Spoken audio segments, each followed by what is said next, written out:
Good? Yeah. Hello. Thank you all very much for coming tonight. Exactly 60 years ago today, in this chamber, James Baldwin took part in an iconic debate that continues to shape our conversations about racism, identity, and social justice. Tonight, we mark this occasion with a special discussion to its relevancy today.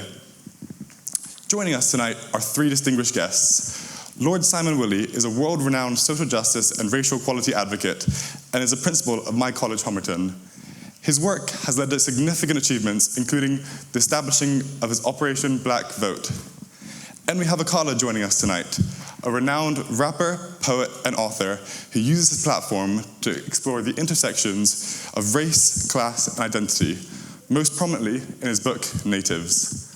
Finally, we have our very own Speakers Officer, Aaliyah. She has written extensively on this debate and remains a big fan of James Baldwin and his political commentary. Please join me in welcoming our distinguished guests.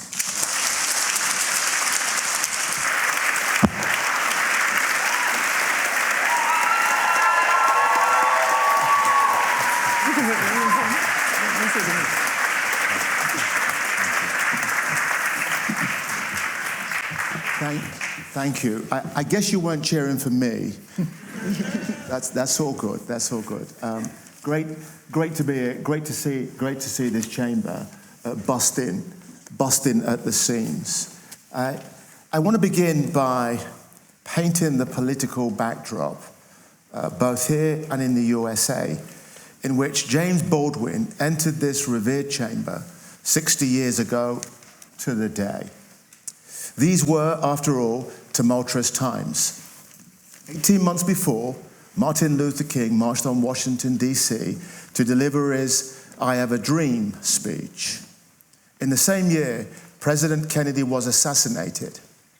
Malcolm X was assassinated just 3 days after the Baldwin debate 60 years ago. A year before, in 1964, Congress signed the Civil Rights Act, effectively ending the prohibition on racial discrimination and segregation laws. Significant yet precarious gains. Progress was far from guaranteed. Here in the UK, in 1963, Paul Stevenson and others announced a bus boycott, the Bristol bus boycott, because the company refused to employ Africans, Caribbeans, and Asians. This successful boycott precipitated the first Race Relations Act. In this socio-political context, the Cambridge Union invited one of the finest scholars of his generation, James Baldwin, to debate, is the American dream at the expense of the American Negro? Cambridge Union and its university was, as is now, seen as a globally significant intellectual centre with figures such as Alan Turing, James Watson, Francis Crick, Raymond Williams, E.M. Forster, John Maynard Keynes, Joan Robinson, and controversial figures such as Enoch Powell. With this backdrop, Akala, what then did James Baldwin think he could achieve in this chamber? Before you answer that question, I want us just to hear a clip of the conversation that was in this chamber 60 years ago.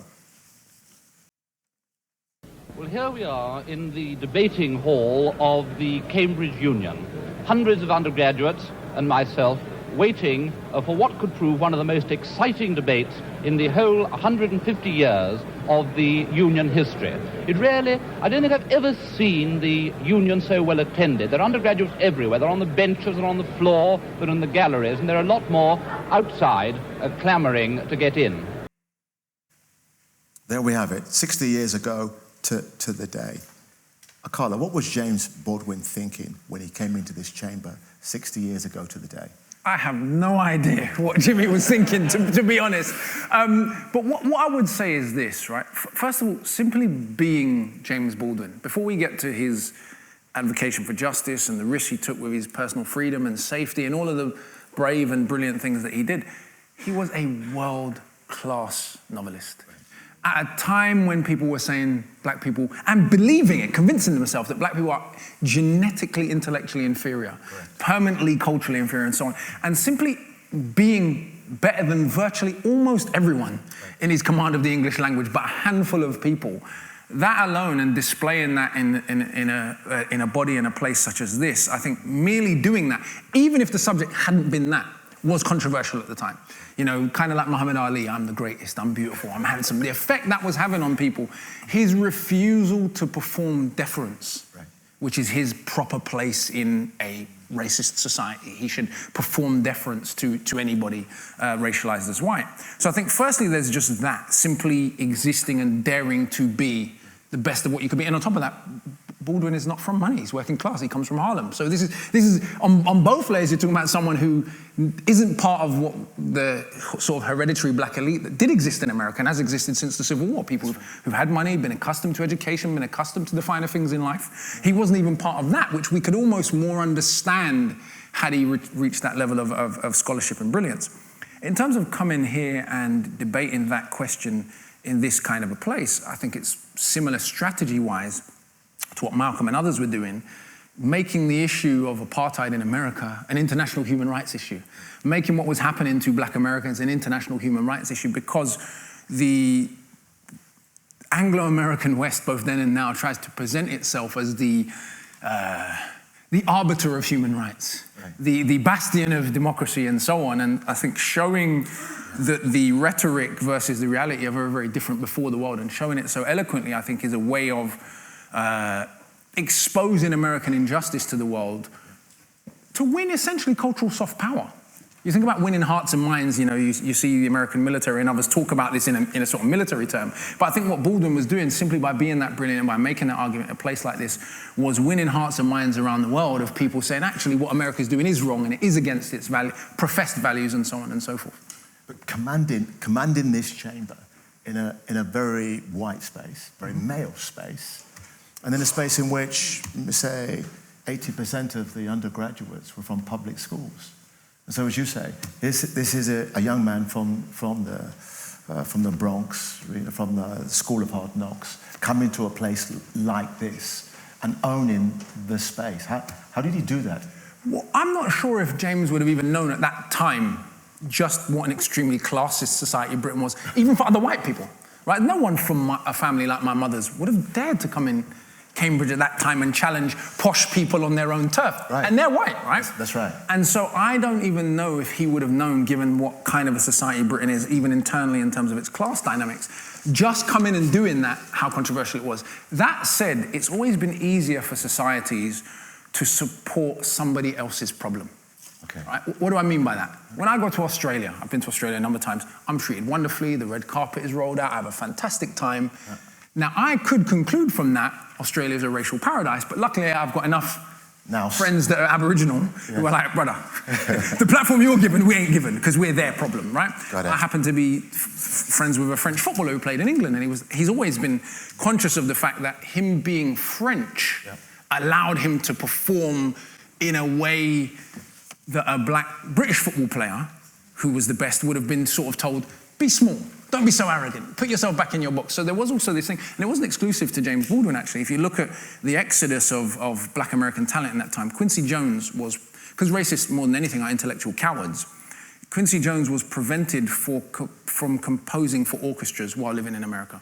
Because remember, you can only say black people are too inferior to compose for orchestras if you prevent even a genius like Quincy Jones from composing for orchestras. So he had to go to France. The first place he composed for an orchestra was in France.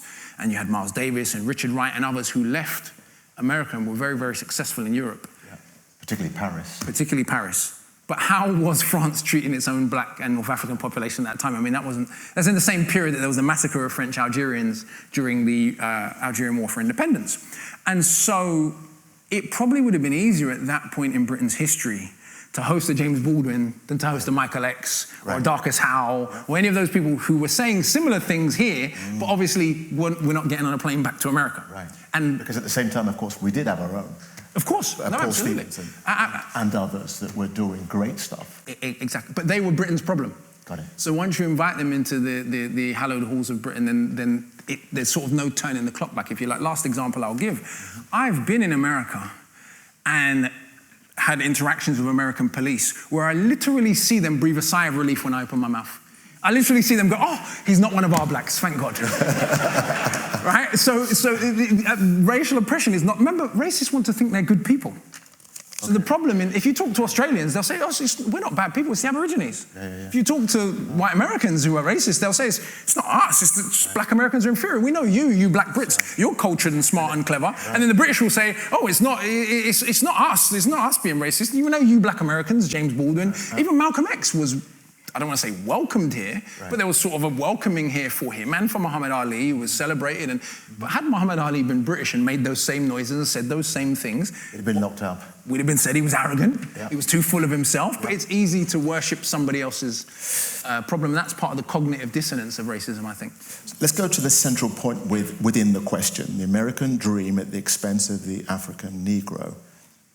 In Baldwin's speech, he asserts that I picked the cotton, I carried it to the market, and I built the railroads under someone else's whip for nothing. This is an undeniable truth in American history. Brutal, bloody enslavement built industries, shaped infrastructure, and underwrote the wealth of a nation and denied them humanity. When Baldwin refers to I picked this, built these railroads, help us better understand the systemic discrimination at the heart of the American dream. Yeah, I think what's interesting to me, I mean, we'll get into Buckley's counter-arguments in a bit, but if you remove the discomfort of race from this discussion, let's talk about Britain for a moment, right?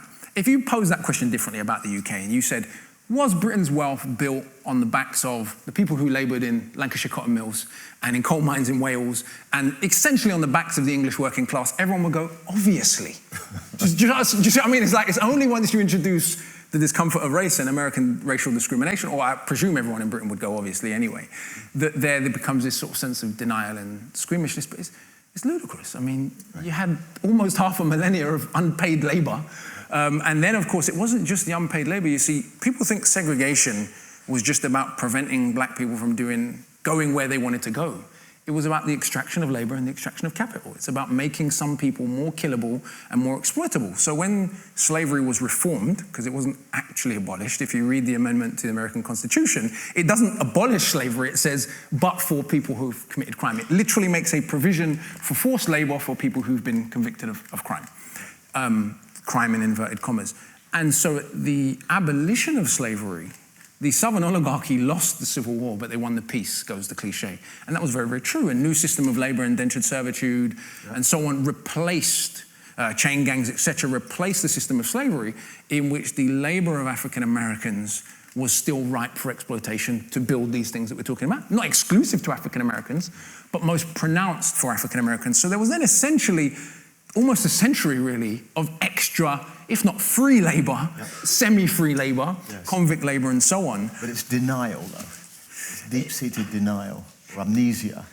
But it's understandable once you accept that. If you accept the premise, then compensation is the next logical step, right? So, especially when we're talking about the century after slavery, many of these people who were leased out as convicts, falsely convicted of crimes and then forced to labour, these are people that are still alive and could bring compensation claims today. So it's not even like, you know, when people go, oh, well, slavery was hundreds of years ago, why are you complaining? Well, Haiti never stopped paying reparations until 1947. That's right. So it's not hundreds of years ago, is it, right? And that's to not even count in some of the stuff that's still going on today. So reparations were paid.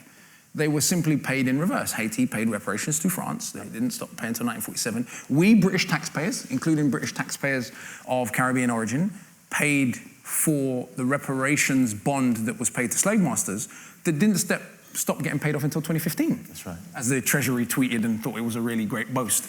All right?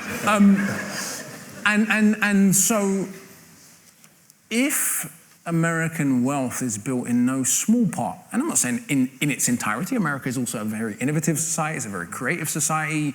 Many of the world's major technologies have come from the United States, including from African Americans, by the way. This is one of the interesting things, right? So Buckley points out in that debate and tries to make a virtue of America by saying, but black Americans are better off than many people in many other countries, which was true then and true now. Yep. But notice when people say this, it's never used to say, wow, if we compare black Americans as a group to another ethnic group in the world that have been through something similar, let's say emancipated serfs in Eastern Europe. So serfdom was abolished in Eastern Europe around the same time slavery was abolished in America. If we compare these two groups, if black Americans are much more successful than that comparable group, surely that says something positive about black Americans. But it's always used to say, but they're not as successful as other Americans, therefore their culture's bad, which is another one of the arguments that Buckley makes, but it's not a like-for-like comparison, obviously. And so obviously my view, and I think it's factually indisputable, is that the American dream was partly built in that way. Even when you look at the New Deal, land grants, so many things that were done, not just for white Americans, but for white immigrants to America. Right. So this is one of the other things that's quite fascinating about American history, where there was a policy of inviting people from Europe, giving them land, giving them access to capital, giving them tools to make that land productive, explicitly to exclude African Americans from getting their 40 acres and a mule. We contrast that with, this is the last example I'll make on it, when we look at countries in Southeast Asia, particularly South Korea, Japan, Taiwan, and now China. These are countries, even in America, migrants from these countries do very, very well in America. And one of the arguments Americans make, including right-wing black Americans, Thomas Sowell, Larry Elder, etc., they say, look, the Asians have come here and done very well, it's their culture. Jamaicans, but this is a different point. This is why I say this is important. In Southeast Asia, the peasantry of Southeast Asia literally got their 40 acres and a mule. What do I mean by that? One of the explicit policies of the governments of Japan, South Korea, Taiwan, and then China was major land reform. And then they were given the tools and the capital to make that land productive, and then were able to extract from that land a middle-class standard of living. If anyone who studies the economic history of South Korea in particular will know that. Those migrants who were given their 40 acres and a mule in Korea, then come to America, become successful. Everyone says it's just their culture. Right. And the reason black Americans are unsuccessful is just culture, rather than looking at the fact that one group of people were given a basis, capital, tools, and so on, and another group of people were not. Mm-hmm. We would only know what a person's or group's cultural values really were when they had access, meaningful access to capital, to institutions, to education. We had a similarity with the Ugandan Asians and the Kenyan Asians when they came to the UK, come from a mercantile background, and then successfully improved. People said, why can't you be like the Asians? Yeah, but also, here's one of the things that I think is quite fascinating. We even do it, I've been guilty of this. Idealizing the Asians based on a small select group of East African Gujaratis. Yeah. If we exclude Gujarati Indians, the average South Asian is actually poorer than the average black person in Britain. Right. So even we do it. When we, you know, in our community, we'll sometimes go, the Indians, because apparently all Asians are Indian, right? The Indians own all the corner shops, right? It's like, no. Do they really? No. Like, do you know what I mean? And so when you look at that data and you say, well, actually, you've got a select group of people that have been successful, be careful we're not being semi-bigoted by idealizing all of the Asian experience. Right. Tower Hamlets is working class. That's right. Handsworth is working class. That would be like taking Jamaicans from Cherry Gardens, which is a very posh neighborhood in Jamaica, by the way, who've migrated to Florida, who are overwhelmingly successful. Mm-hmm. They've got a Jamaican police chief, they're doing very well, and saying, that's Jamaica. Well, you can find a successful group of people in any ethnic group and in any society. Let's have another clip. Let's have another clip from 60 years ago. But what is happening in the poor woman, the poor man's mind, is this. They've been raised to believe, and by now they helplessly believe, that no matter how terrible their lives may be, and their lives have been quite terrible, and no matter how far they fall, no matter what disaster overtakes them, they have one enormous knowledge and consolation, which is like a heavenly revelation. At least they are not black. So, another aspect of Baldwin's words which struck a chord was that poor white people are encouraged to feel better about their circumstances because they are better off than black people. In your book, Natives, you quoted philosopher Charles W. Mills, author of The Racial Contract. Can you explain this racial contract, in particular how its architects impose a racial hierarchy that is normalized and sadly broadly accepted by white and black communities? Yeah, I think what's interesting both about that and about Baldwin's clip is notice still the empathy here. He's very clear. Poor whites have had an atrocious time, right? Yeah. But if you say, well, listen, we know, you know, if we take Britain, we know we let people that look like you die in Hillsborough and then demonize them afterwards. We know that a coal mine collapsed over a primary school in Wales, a place called Aberfan, and the British government didn't really care because it was a bunch of white peasants, right? We know all of these awful things have happened. We know, in fact, the British government, and I'm only referring to Britain because it's a society that we don't often know all of this about. The British government was literally child trafficking poor white children to the middle of the 1970s. This isn't me making up stuff or being hyperbolic. They were literally going to children's homes and going, you're a single mother, we're sending your kid to London, and really the British government would kidnap the child and send them to Australia. Many of these kids laboured, did illegal labour, many of them were extremely sexually exploited, and all sorts of awful things happened, right? But if you then say, but at least you're not them. If a person's only consolation is they have someone else to look down on, how hard are they going to cling to that person's inferior status, and how do they then become an enforcer for the racial status quo? On a personal note, sadly, you know, as my mum used to tell me growing up, and as I knew anyway from my limited interactions with my own grandfather, he used to say, well, at least I'm not a nigger. And for him, he had a very awful life, was essentially a child soldier, right? Because the British Army wasn't too fussed about enrolling people of 14, 15 back then. Really, really tough, really awful life. But for him, he still felt that being an Englishman made him a little bit Charles Darwin, a little bit Shakespeare, a little bit Isaac Newton, without having to be that genius. Now, if I take my emotions out of it, I kind of get it. Imagine being able to lay claim to some of history's greatest geniuses without having to do anything yourself. I mean, why would you give that up, right? So I understand the psychology behind it. The sad part is it often leads, and we've seen this with the recent election in the States, to people voting, I don't want to say against their interests. That, you know, my more Marxist friends would say against their interests because they presume that economic interests come before emotional and psychological interests. I'm not sure I agree with that. People vote in favor of tribal, ethnocentric interests that they are more keen to preserve than their own economic emancipation. And it's been an extraordinarily effective strategy. None of this is exclusive to poor whites, of course. We live in the West, so that is most pronounced in that form of bigotry there. Yeah. But I don't know how you overcome that. If a person has had a really, really awful life, yeah, and the only solace they have is somebody to look down on, what happens when that person is no longer your inferior? What happens, who follows, and I'm not a huge fan of Obama, but that's a different conversation for a different day, politically, right?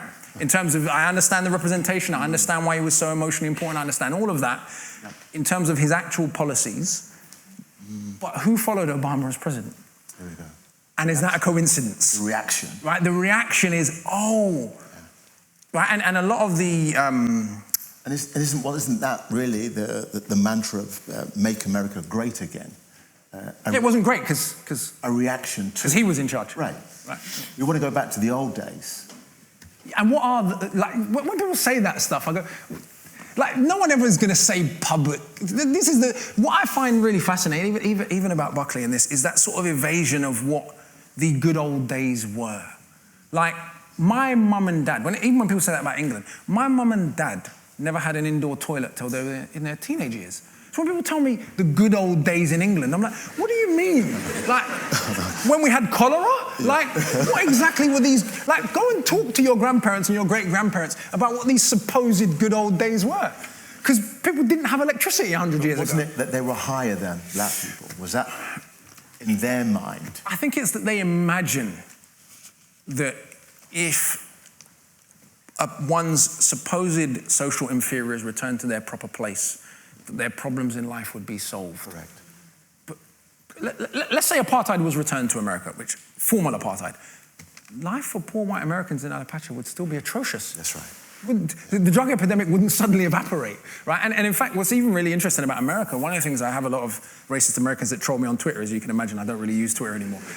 And they always go on and on and on about, violence among black Americans. And what I find interesting, number one, 47 of the 50 most violent cities in the world are in the Americas, scattered across cultures as diverse as Colombia, Nicaragua, El Salvador. So whatever it is going on in Baltimore and Chicago is also going on in Medellin and Bogota and Sao Paulo and Kingston. We can discuss why that is.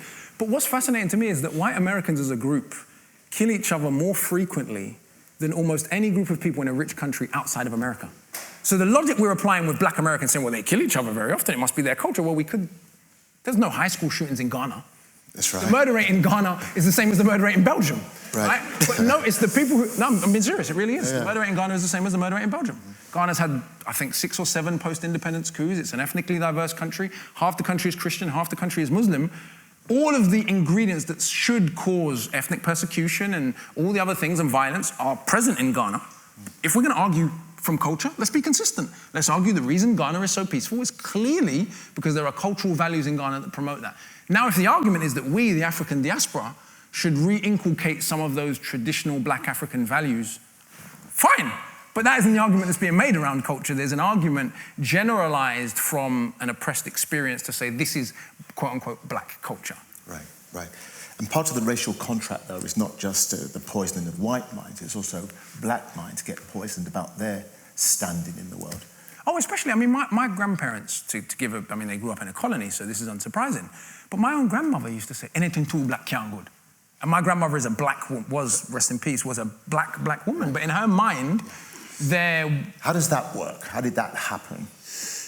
I mean, she lived in a country that, was a race-based slave colony for 2 and a bit centuries, and then was a formal apartheid economy. This is what people forget about the Caribbean, in which, ironically, people that look like me were allowed to acquire land and acquire capital. Yeah. So, I hate using this word, but you'll understand why I'm using it, because it's politically the word that was used at the time. Mulattoes in the Caribbean were a buffer class used to uphold the racial hierarchy in a similar way that poor whites are used in the West. They were allowed to own land, they were given a little bit of a carrot, they were given some rights and some status, as long as you keep the full-blooded blacks in their place. And so there was an idealization and a colorism, even to this day in the Caribbean, where people of lighter skin are assumed, irrespective of what background they come from, to be better educated, to have a powerful white father somewhere who could lose you your job, and so on and so forth. This confluence of, or assumption of, whiteness and prosperity. One of the things the British government was very, very paranoid about in the post-war period when it came to migration from the former colonies was that exposure to poor white people would break the racial contract. What do I mean by that? If you come from Africa, Asia, or the Caribbean, and you at that time had the delusion that every white person lived like white people in the colonies, you come to England, you end up on a Moss Side or Tottenham, and you go, oh, poor white people suffer like everyone else. Immediately, and it became immediate. I remember my friend always tells me his uncle went, I can't believe it's a white man I sweep street. And that was it, right? As soon as he saw a white person sweeping the street, it was like, oh my God. Like, it was like heaven came crashing down around, and he realized all of the lies that he'd been exposed to and all of the sort of internalized racism simply because he'd never seen a white person who was poor before.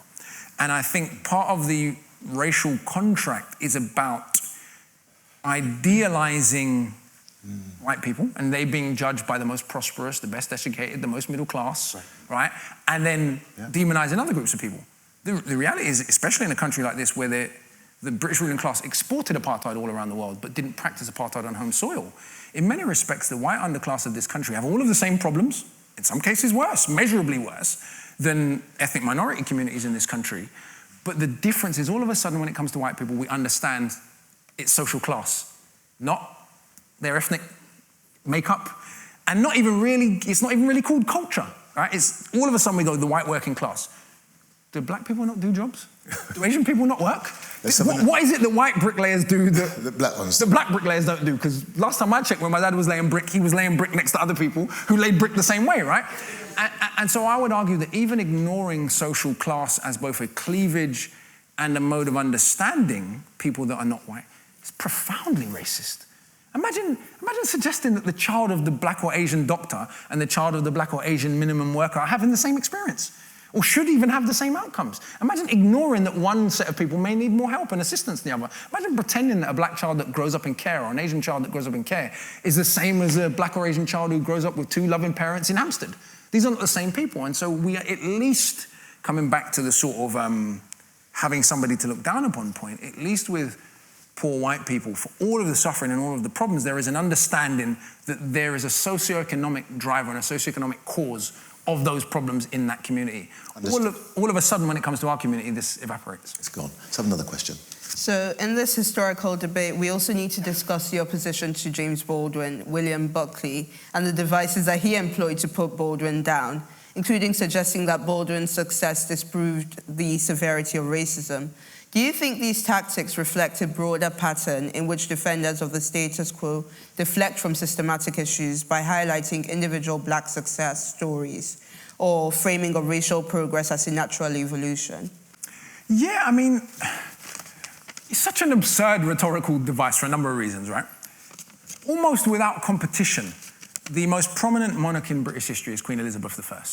To the point that when you say Elizabethan, it is synonymous with the period in which Britain finally became an important country in the world. It's the period of Shakespeare, of Bacon, so on and so forth, right? This is when Britain announced itself on the world stage. Could you imagine how stupid it would be if I suggested there was no sexism in England 500 years ago because the Queen was English and she was powerful and revered, right? But we could apply that argument to any period of time. There were successful black people in apartheid South Africa, where there was literal apartheid. Benjamin Banneker helped co-design the layout of Washington in the 1770s. In fact, check the exact years, but it was around the 1770s. The free black population in Philadelphia in 1862, 75% of them were already literate. They had private schools, they had wealthy black entrepreneurs. Was there no racism in America in 1862? So we could use this device, but what's more sinister here for me about that is the suggestion that if you are successful, you should stop caring about injustice and just be grateful.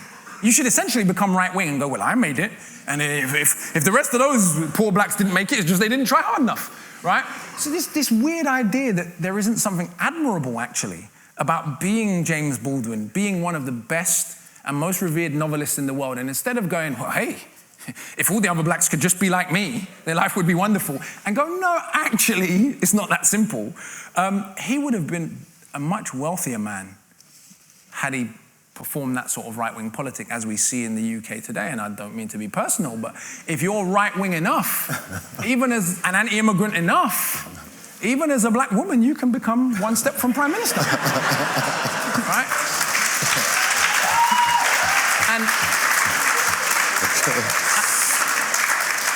And so I think it's an absurd, it's just absurd. There's never been a time when all black people were doing badly.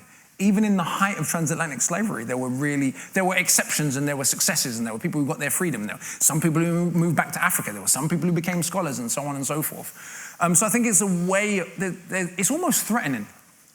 You know, you should be grateful, you should, do you know what I mean? And I don't think it rebuts any of the arguments factually. Okay. So this question is about storytelling that Baldwin employed to win over a predominantly white, male-privileged student body. Notably, Baldwin weaved stories of real-life experiences that illustrated racism's deep emotional and psychological consequences, including the destruction of self-worth. Akala, you're a storyteller, a writer, spoken word and rap artist. What narratives do we need to hear to move both hearts and minds?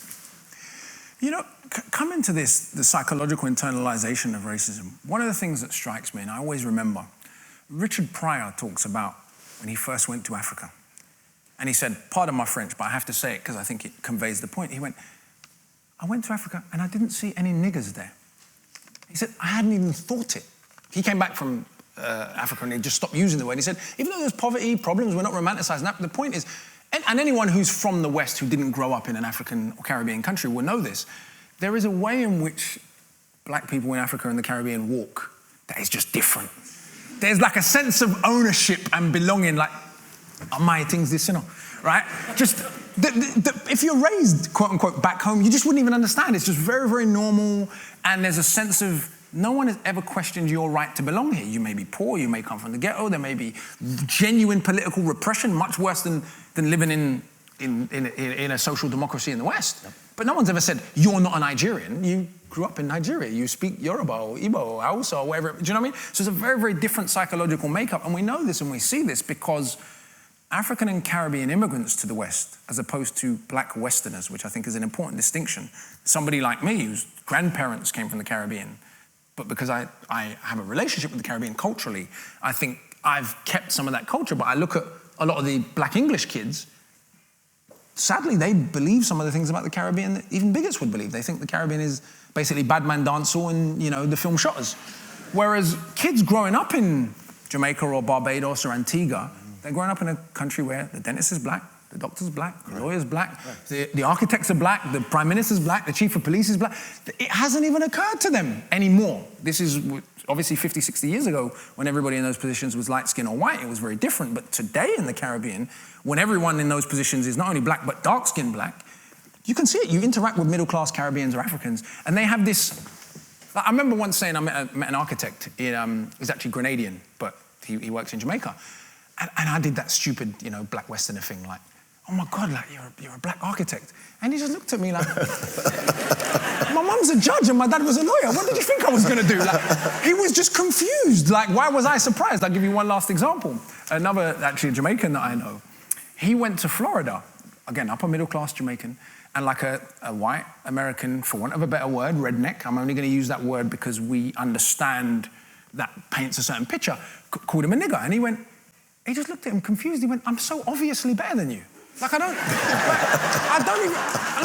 don't even understand, like, am I supposed to be offended? I was rich back home. I went to the top school on the island. Like, I'm here at university studying something you probably don't even understand. And you genuinely believe because of this, you're better than me. Like, he was befuddled. He wasn't offended, none of that.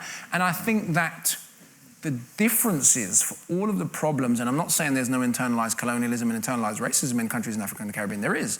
And for all of the problems and the political repression and other issues, there is still a very, very different sense of self because the story is very different.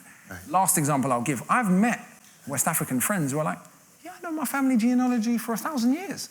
Like people who've come from families that have that gene, they've gone like, yeah, my great-grandfather's grandfather's grandfather's grandfather's grandfather's grandfather founded this town in Nigeria here, and this one founded this town in Ghana. And imagine knowing your family ancestry for a millennia. You're just going to walk around like a different human. And I see it with a lot of the more recent and more middle-class migrants to Britain, from Africa in particular. There's almost a sense of like, of course we're going to do well. Of course we're going to win. Like, there's all, and especially when you add to that parents who are like, well, I'll disown you if you don't go uni. Like, it's non-negotiable. I think the sad thing... It's about the storytelling. Yeah, but the sad thing is for a lot of black Westerners, the story that is being told, because we are not in control of our own cultural production, we're not in control of how we're represented in film, we're not in control of saying yes or no to what gets commissioned, to what... How essentially our community is portrayed, the story that is being told, or at least the stories that are being emphasized. There may be stories rooted in truth, but what stories are emphasized? Who gets seen on TV the most? Who gets represented the most in a certain way? Those stories that are being told are very different to the stories that are being told in other parts of the world, in other places of the world. And we see that in very tangible outcomes, particularly in the States, actually. More than here. African and Caribbean immigrants to America do very, very well. There's 2 million people of Caribbean origin. I use Caribbean because this is the group that in England, there's a different story told about. The average Caribbean American earns about 15% more than the average American. They're more likely to go to university than the average American, including the average white American, right? So we think about the story about Caribbean culture in England, but these are our cousins. We're talking about literal cousins, like that moved to New York and Florida, and if you're from the Caribbean in the house, you'll know that your cousins who moved to New York and Florida are almost invariably more successful. Right. It's a very different story, but the part that's left out of it is that they moved into already existing black communities where black Americans were willing to share their institutions, their schools, the HBCUs, so they were also able to benefit from the fights of a James Baldwin, of a Malcolm X, all of that stuff that had gone on before them. And I think it's important that that story is understood and acknowledged, because there can also be, if we're being honest, a ignorance and almost a snobbery, and I see it with my own cousins, if I'm being honest, of why can't the black Americans do what we did? It's like, bro, you arrived yesterday. Like, and you grew up in a black country with a black headmaster in a black school. Correct. And a black police force. Like, come on, it's not a like for like. You're smart enough to know it's not a like for like comparison. Have we got another clip? When I was growing up, I was taught in American history books that Africa had no history, and neither did I. That I was a savage, about whom the less said the better, who had been saved by Europe and brought to America. And of course, I believed it. I didn't have much choice. Those are the only books there were. Everyone else seemed to agree. So I have a two-part question here. We'll deal with the first part now. In your book, Natives, you wrote about the importance of Saturday schools, extracurricular education, which often emphasizes teaching black history. Can you talk us through why this is important to you? Yeah, I think that clip right there is a great example of why it's so important. This man is arguably one of the greatest writers of the 20th century. And he was brainwashed into believing that an entire continent had no civilizational history. Right. And it was effective, because why would he know anything else? It was the only representation that he saw. Now, What's interesting to me is when even today you have some very strange black people that make that similar argument. If Africa was so great in the past, why is it the way it is today? India has a virtually identical GDP per capita to Nigeria. No one would be moronic enough to suggest that means India has no civilizational history. There are a number of countries in the world, in fact, Bangladesh, Pakistan, Burma, we could go on and on and on, that have similar political and economic problems to any number of countries in Africa. 100 years ago, Turkey was arguably the second most powerful country in the world. Today, it has a GDP per capita about the same as Jamaica's, slightly higher, right? And we could give a million examples where societies have risen and fallen. Argentina was richer than Germany in the 19th century. Today, it's as poor as many countries in Latin America. The importance of Black Saturday School for me, again, coming back to the previous question, was about the stories. I genuinely had no idea that people thought that being black was about failing in school. And I grew up poor. My dad grew up in the care system. My mum was kicked out of the house at 15. On paper, I had all of the problems that you're supposed to have, that you're supposed to go to jail. And I'm not saying I never made no mistakes and did some silly things, because that's being a young boy on the ends. But I always had pride in being clever, because I had gone to this Saturday school provision where, number one, it's interesting because in my school, which was a mixed school, there was a lot of middle-class kids in my school. I was like top or second top always in class. But at my Black Saturday school, I was like number 3. And the two kids that were better than me were both dark-skinned and both had dreadlocks. And so I was like, I just honestly never thought people, because it was so obvious to me in my community that people thought a lot of education. Even my bad man uncles were like, you're going to stay in school or we're going to beat you up, right? And so I was being fed a very different story. I knew who Mansa Musa was when I was 7. Now we can debate whether or not African monarchs should be romanticized any more than monarchs anywhere else. But the point is, I knew that there were kingdoms and histories and metallurgy and literacy. People reach all the way to adulthood believing Africa had no writing before Europeans showed up and gave it to them. And that's really sad. I'll give you one example that I found out recently that even I was shocked, which comes to, I think, storytelling and the importance of the way in which narratives around history are found. And I've spent much of my adult life reading African history, and I didn't find this out till about 2 years ago. In 1686, an entire century before what is usually referred to as the abolitionist movement, an exiled Angolan prince went to the Vatican and fought a 2-year court case for the abolition of slavery. How do we not know this? Right. How has this never been seen? His name was Lorenzo Mendoza, for anyone who wants to look him up. He was Christianized, right? How have we never found this out? There are Ethiopian philosophy books written in Ge'ez that have now been translated into English that people can buy.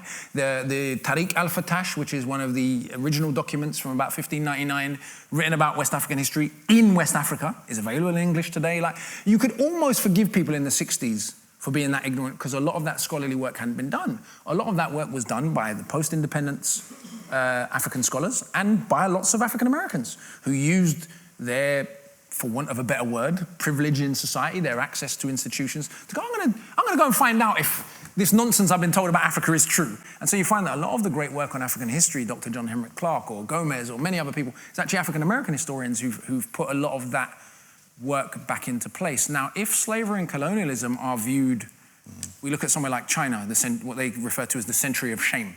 Nobody thinks that century for which China was dominated by the British and other outsiders proves that China had no history before that. Now, if you're a Chinese person growing up today, that century is seen as a blip in what was otherwise a fairly continuous civilizational history, all sorts of problems and issues, but nonetheless, a history of intellectual inquiry and all of the full facets of human behavior. If slavery and colonialism is presented as where African history began, and black people's story on this earth begins in being enslaved and conquered by others, how could you possibly have a good image of yourself if you believe that to be true? Not you personally, I just mean people, right? Another question. And so I think that's the importance of Black Saturday School for me. Yes. So if we circle back to Baldwin, so I read Another Country and If Beale Street Could Talk, and what stood out to me is that even though it was pieces of fiction being written there, they served as amazing primary sources of African American history and experiences of young Black Americans in the 1960s and 70s. Do you think there are any lessons we can learn from Baldwin about the importance of education and history as a means of addressing society's problems? Yeah, yes, absolutely. I mean, colonial powers wouldn't lie so much about history if it wasn't tremendously important, right? If there was just a sort of, look, we conquered you because we had, repeat firing machine guns and quinine, which is essentially, without that, the scramble for Africa would have been impossible, right? If we said, look, you had some advanced civilizations and we just got the edge over you very temporarily, actually, you're now giving a potential rival ammunition to fight back. So what do? You say, oh, no, our conquest of yours isn't just another in the long line of human conquests. You are innately and permanently inferior. Right. And if you take control of the education system of a group of people and get them to believe that, I'm not saying you can entirely prevent rebellion, but you can certainly control it, and you can control challenges, and you can convince a group of people that they have no internal resources with which they could possibly develop. Everything they need to develop is based on you. And I think that in Baldwin's work, coming back to really the first point, simply being that brilliant in an era when this group of people are supposedly inferior, I think that alone is a really, really important demonstration, to say nothing of the way in which he humanizes his characters, which obviously he would. But we say obviously he would when we have a long representation in Hollywood of very, very bad writing, of very, very flat black characters, very, very flat indigenous American characters, very flat women characters even, right? Because to humanize, i.e. to give another person that is part of one's outgroup full human characteristics, it then wouldn't be possible to treat them as if they were subhuman, would it?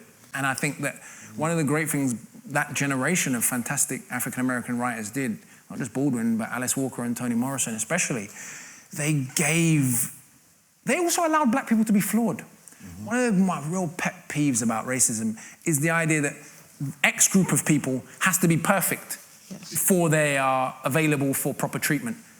I don't think we want to apply that to white people. Right? And no one wants that to be applied to their own group, because everyone knows their own in-group is just as full of shit as everyone else. But the point is, racism is about saying everyone in your in-group who's bad is bad because of their phenotype. They're not bad because they share human flaws with other groups of people. And I think what that style of writing and that brilliance of writing does is allow black people to be fully flawed, nuanced, beautiful, brilliant, complicated human beings. Let's take some questions from the floor. If you can raise your hands, I'll take a cluster of 3. Okay, we've got one at the back there. You stand up. 1, 2, young man. Yes, you. Yes. Sorry. Yes. No, you, young woman. Beg your pardon. And yes, you at the back. Okay, go.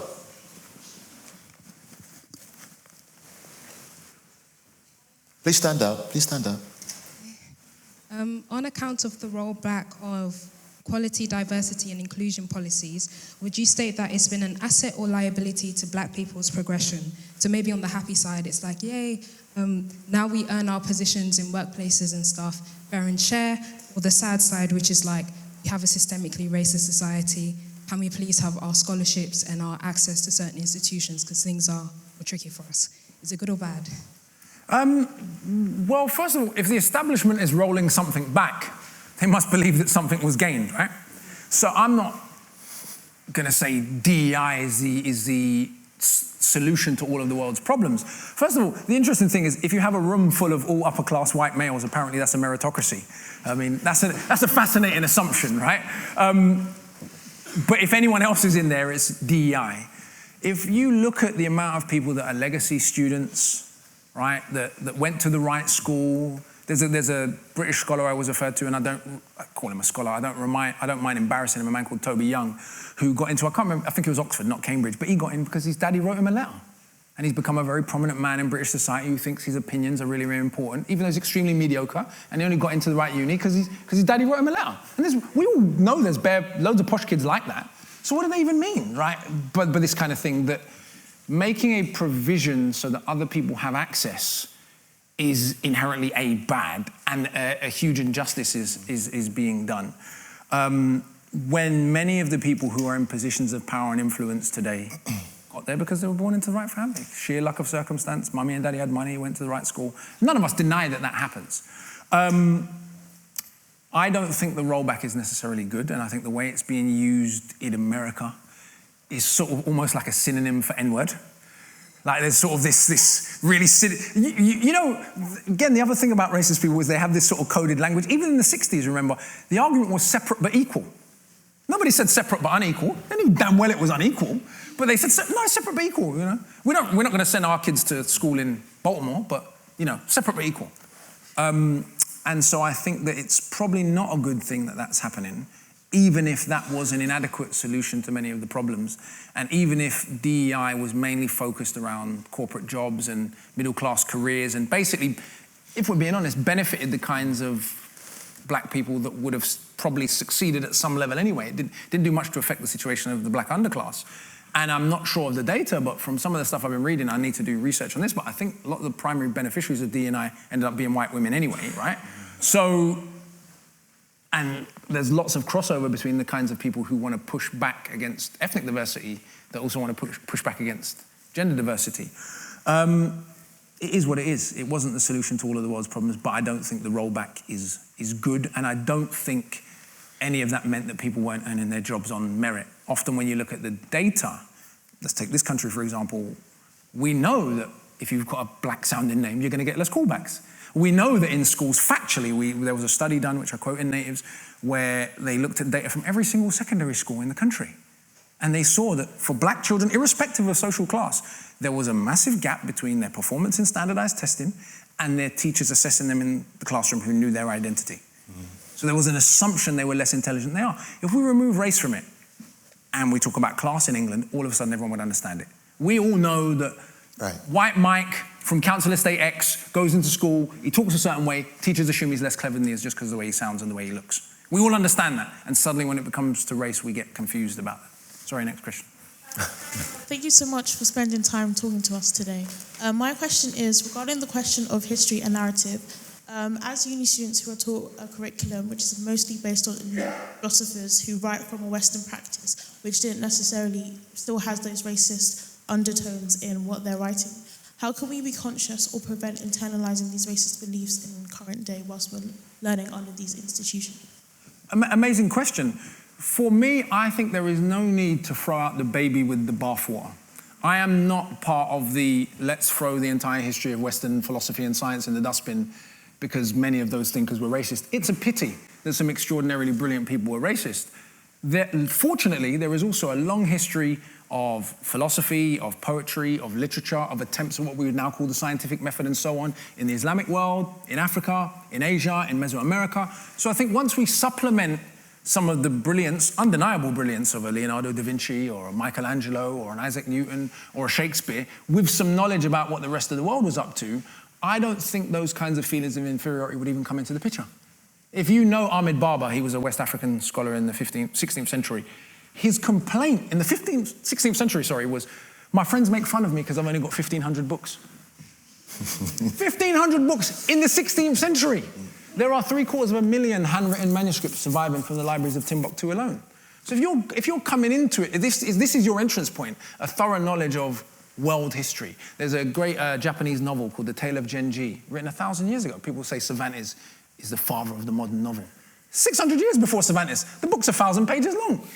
If you're coming at it with an awareness that this is what the Japanese were doing, this is what the Chinese were doing, we haven't even got into India, right? We're talking about 5,000 years of literature and institutions of higher learning and all the other things that we know are going on in the subcontinent, then you can appreciate Western philosophy and Western achievements, even in spite of the arrogance and the racism, as a continuation of a human endeavor to know about the world. And isn't it a pity that so many of these otherwise brilliant people chose to be bigots instead of seeing themselves in that human continuity? Fortunately, there were, even in that period, lots of, including white men, who did view themselves in that way. Those are often not the people we teach. I'll give you one example. There's a great English scholar called Gerald Massey. He was a working-class Englishman who taught himself to read while working as a market trader in the 19th century. He wrote a whole 6-volume history, it's massive, about this big, that was intended to be a companion to Darwin's theory of evolution, arguing quite explicitly that humanity evolved out of Africa, not just genetically, but culturally as well. He calls it with ancient Egypt as the mouthpiece and Africa as the birthplace. This is a white guy writing in the 19th century. We don't teach him today, even in white institutions, because it doesn't fit the narrative, because we're told everybody was racist back then. But if this guy reached completely different conclusions, that means there were people even then who had enough intellectual integrity to go, before I make pronouncements about Africa, I'm going to do some research. And so what often happens is, even within the West, those, for want of a better word, white scholars that rebelled against the status quo are just simply not taught. Last example I'll give, Count Constantine de Woolley, one of the first men to see the pyramids and the Sphinx when they were unveiled by the French, and he immediately looked at the Sphinx and went, oh my God, that's a blackface. Look at the face. That's an African face, a stereotypically African face. And he wrote that at the time. He's not taught in the same way. And so, yeah, I think that's what you do, is a thorough knowledge of world history, which is easily available in a public library in these days, wouldn't even allow those feelings to take over you. Let's have some more questions. Yes. At the back. Yes, at the I'll back. try and answer them shorter.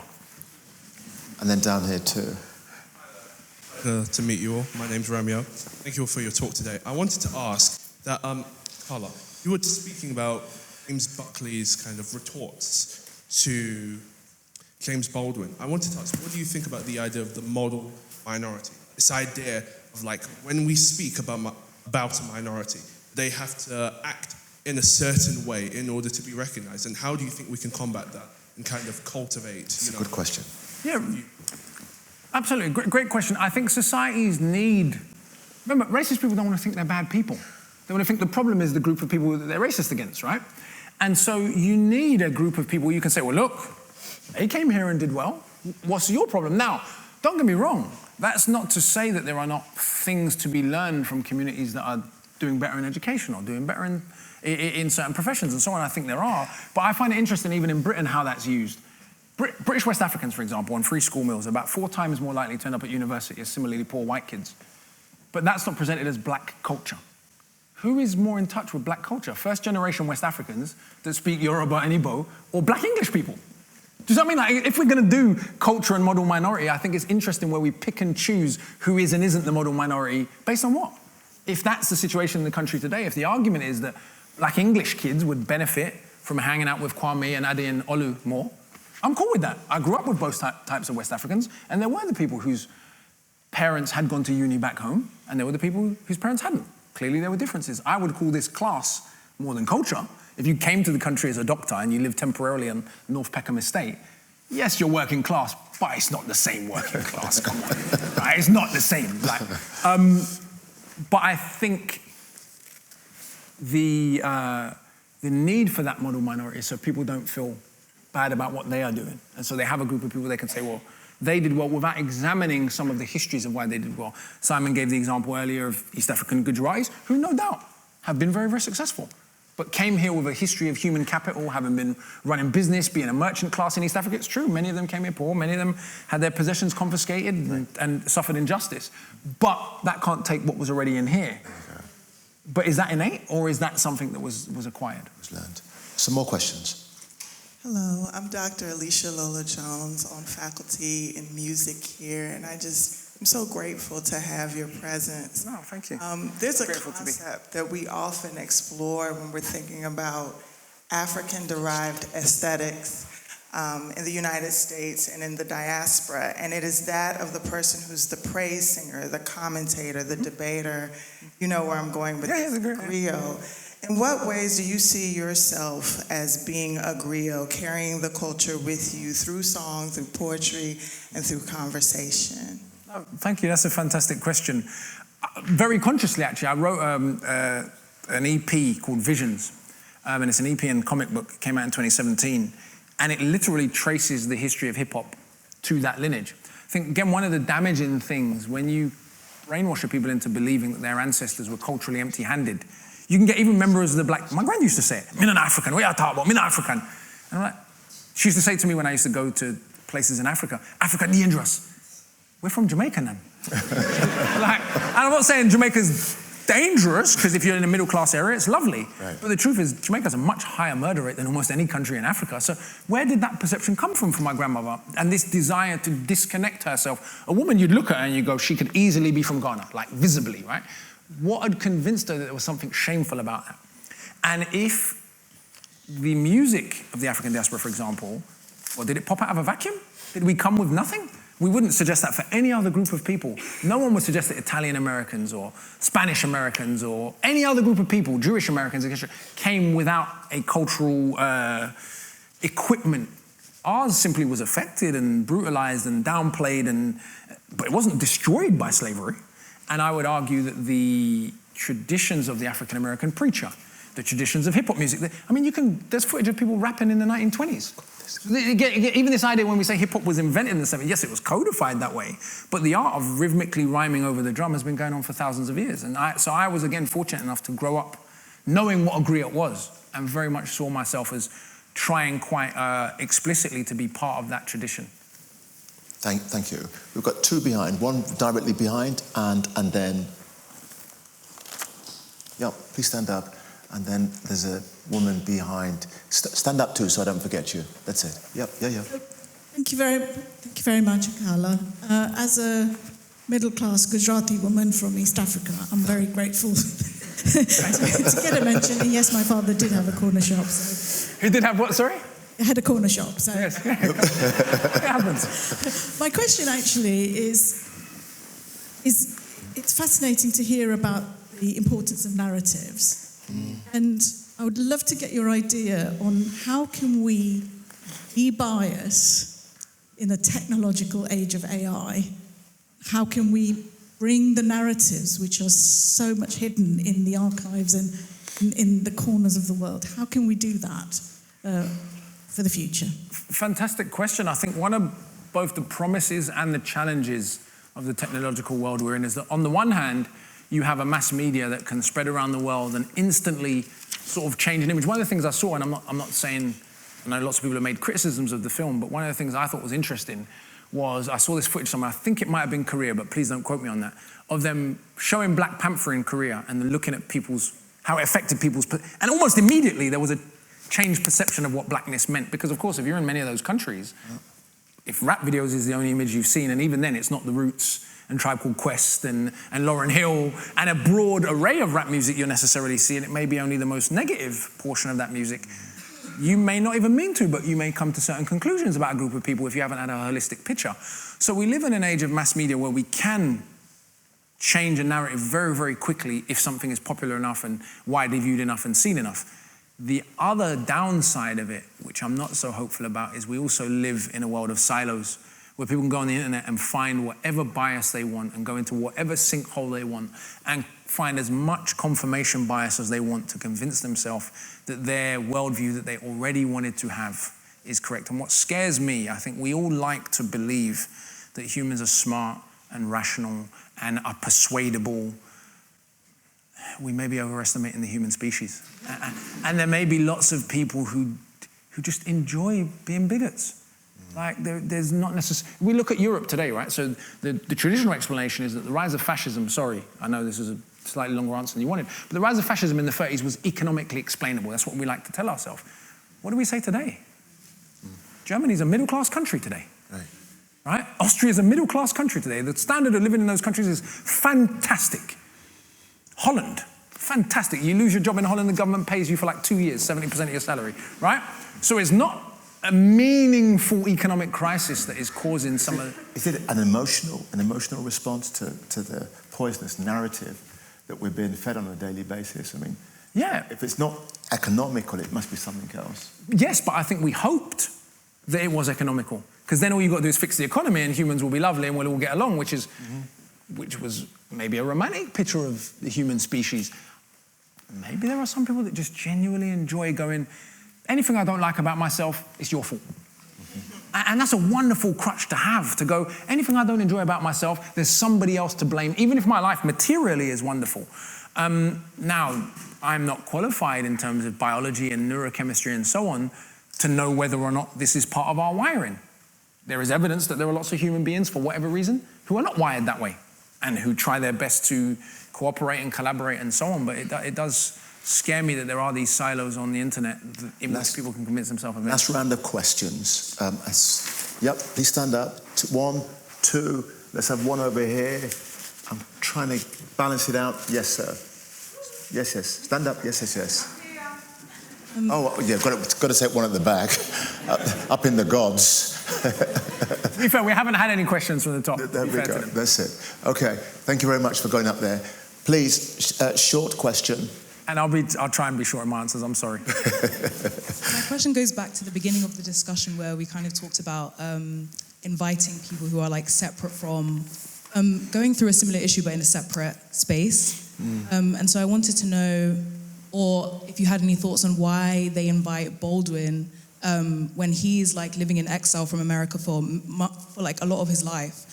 So like publishes or starts to draft Notes of a Native Son from Paris. Why is he also the voice that they choose to speak on an American issue that does kind of reflect a British issue? When he's, I wouldn't say distant, but at least geographically distant from the issues that he's speaking on in America.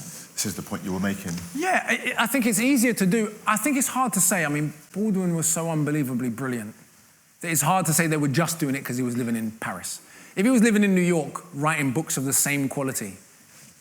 Now, I'm not saying he would tell you himself, emotionally, he wouldn't have been capable of doing that because he would have got caught up in what... But that's a separate question from whether or not he would have ended up with the platform he ended up with. Some people are just so much better than everyone else. Toni Morrison is another example. Like it's just so obvious that she's better than 99% of the people to ever write novels, that even as a black woman born in that era in America, America kind of went, all right then, like how are we going to deny this?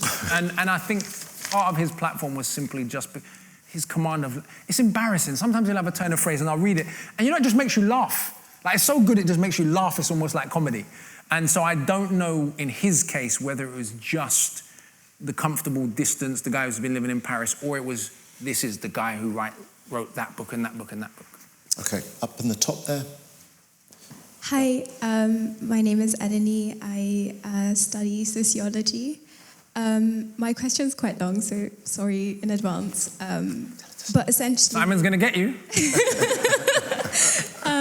So essentially, my question is on the separation of racial struggles and discussions about racialization and the question of gender.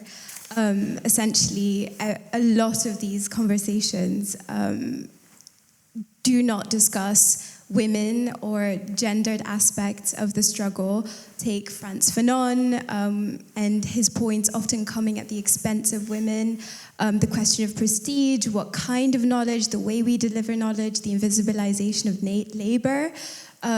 Some scholars even say women are the first enslaved people. And the gatekeeping of women's safety to romantic access to men, and therefore the institutionalization of beauty and sexual politics, which, needless to say, is also racialized. And now, having discussed kind of the importance of narratives and community building to the racialization and the institutionalization of racial oppression, and knowing that women are expert community builders en masse and writing narratives and other genders as well, and how they carry and reproduce the nation's cultures in many ways. Thank you. I wonder how... Is there a question in there somewhere?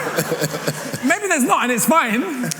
You think this lack of discourse around gender is on purpose? Okay, there we go. Is there a lack? I mean, thank you.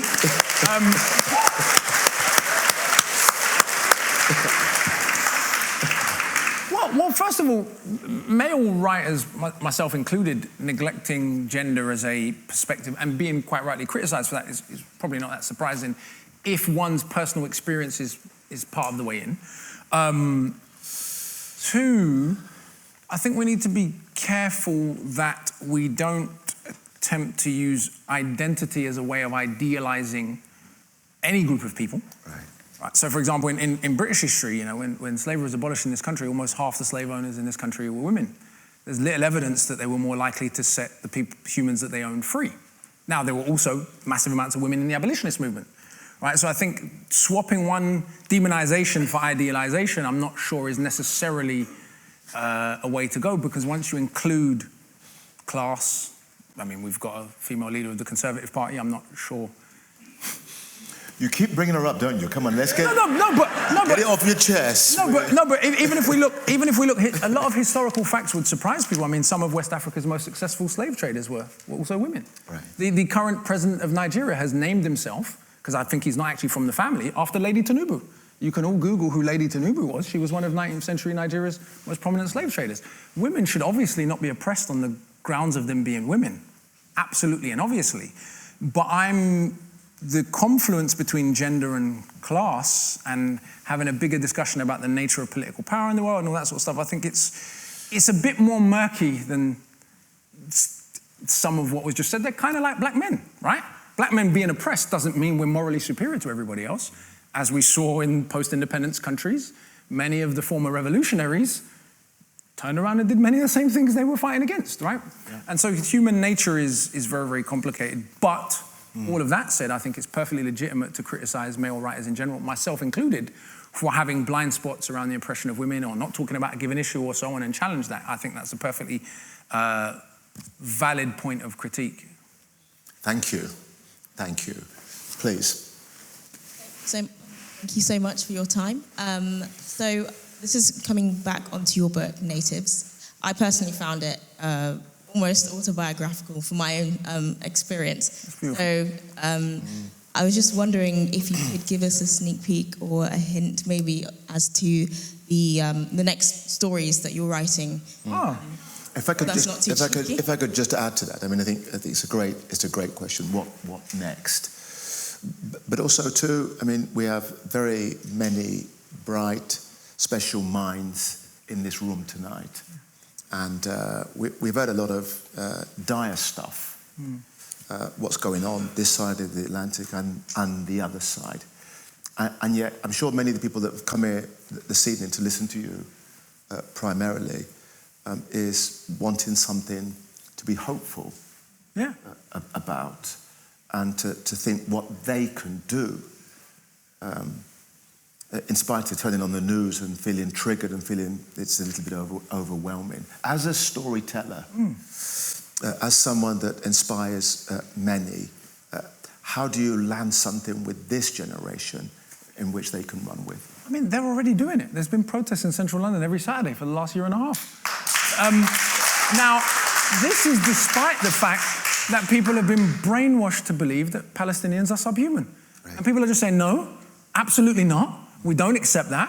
And we're going to make it clear that the British government is not acting with our approval, is not acting with our consensus. We may not be able to change it, but we're going to make it abundantly clear that we do not approve of this thing. And so when I say all of these things about the flaws of perhaps human nature, or at least the flaws of politics, we also have to understand there's always been resistance, there's always been people that have fought back, there's always been people that have tried to build community, and our own families are imperfect. So why would human society not be imperfect? But I think actually when I look at the younger generation, and we can sometimes get depressed by the fact we have to fight the same battles over and over and over again, but if you give up, what would the world look like? If you don't do anything, what would the world look like? And so I actually think that the fact that people still care, despite the tiresomeness of history, despite the blatant abuses of power, despite the unbelievable injustices in the world, that's where I find inspiration, where I find solace, and where I find strength. And to answer your question in terms of what stories am I telling next, I have had an album completed for about a year and a half, actually. But it's an album, graphic novel collaboration again, but a much bigger one. So the graphic novel took ages to finish, but we're getting ready to put that out at the moment. And I've been doing a lot of writing for television. So there should be, hopefully we get some stuff made in the future. And lastly, I'm actually in the middle of filming an adaptation of Natives for a documentary. So actually, that's partly we're filming that here today. So yeah, just continuing, trying to, you know. And art is another place that I find lots of inspiration. There's still so much great and beautiful art being made in the world, so there's a place too. Thank you. I'm going to hand over now to Keith McGee for final comments. The reason why I wanted to hand over to Keith McGee is that he came to my office about 4 months ago, and he just barged into my office and said, Simon, did you know that in 2025, on the 18th of February, it is the anniversary of the James Baldwin speech? And he said to me, what are you going to do about it? Well done, Keith. And I said, we'll do something. And this is why we're all here together today, because of this.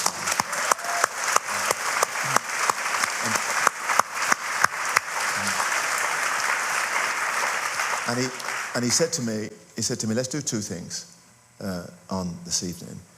Let's celebrate this great activist scholar, James Baldwin. But he said, let's bring somebody that will inspire a generation to follow in his footsteps and do great things in the world. That's why we ask you. You're going to make me blush, Mum. Thank you. Thank you very much. I appreciate you.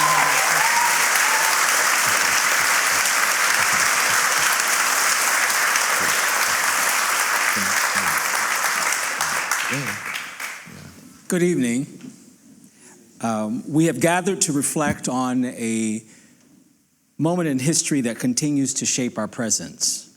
60 years ago, in this very space, as you know, James Baldwin stood before the world, confronting contradictions of the American dream.